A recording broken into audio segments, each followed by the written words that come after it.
బ్రిటన్లో breaking news చూస్తున్నాం. Reels పిచ్చి ఓ బాలిక ప్రాణాలు తీసింది. తిరుపతి నగరంలోని ఓ బాలిక రీల్స్ పిచ్చితో ప్రాణాలు కోల్పోయింది. రీల్స్ చేస్తూ అపార్ట్మెంట్లోని 5వ అంతస్తుపై నుంచి కింద పడిపోయింది. దీంతో స్పాట్లోని ఆ యువతి చనిపోయింది.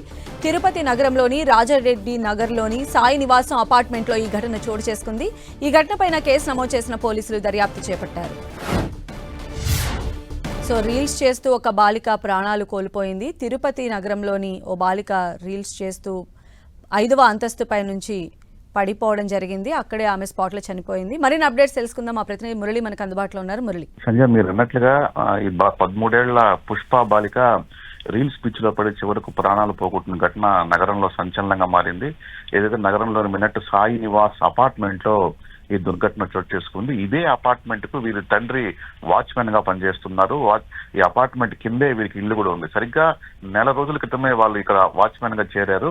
ఈ నేపథ్యంలో మొదటి నుంచి కూడా తన కుమార్తె పుష్పకు రీల్స్ పిచ్ ఉన్నట్టుగా తెలుస్తోంది. నిన్న మిద్దెపైకి వెళ్లి రీల్స్ చేయాలని చెప్పి తను పూర్తిగా అలంకరించుకొని చీర జాకెట్ వేసుకొని మిద్దెపైకి వెళ్ళినట్టుగా తల్లి చెబుతోంది. అయితే కాసేపటికే తన బిడ్డ పై నుంచి కింద పడి చనిపోవడం జరిగింది. కేవలం అంటే మొదటి నుంచి కూడా రీల్స్ పిచ్చి ఉంది, తన పైకి వెళ్లి బహుశా రీల్స్ చేస్తూ కింద పడే ఉంటుందని తల్లి ఆ మేరకు అలిపిరి పోలీసులు కూడా ఫిర్యాదు చేయడం జరిగింది. మొత్తంగా అంటే పాప తన ఇన్స్టాగ్రామ్ అకౌంట్స్ చూస్తే గతంలో చాలా సార్లు ఇదే తరహాలో రీల్స్ చేస్తూ ఉన్నట్టు తెలుస్తోంది. ఈ నేపథ్యంలోనే తను పైకి వెళ్లి పడిపోయినట్టుగా తెలుస్తోంది. అయితే ఇదే సందర్భంలో కుటుంబంలో కూడా కొంత తగాదాలు ఉన్నాయి. తను ఒక యువకుడిని ప్రేమిస్తున్నట్టుగా తెలుస్తోంది. బహుశా ఆ కారణం చేత కూడా ఏమన్నా ఆత్మహత్య చేసుకుందా, లేక నిజంగానే రీల్స్ మోజులో పడి దాన్ని షూట్ చేస్తూ ప్రమాదవశాత్తు పడిపోయింది అన్న కోణంలో ప్రస్తుతం అలిపిరి పోలీసులు దర్యాప్తు చేస్తూ మొత్తం మీద ఈ ఘటన నగరంలో కొంత సంచలనంగా మారింది. సుమా. రైట్ మురళి.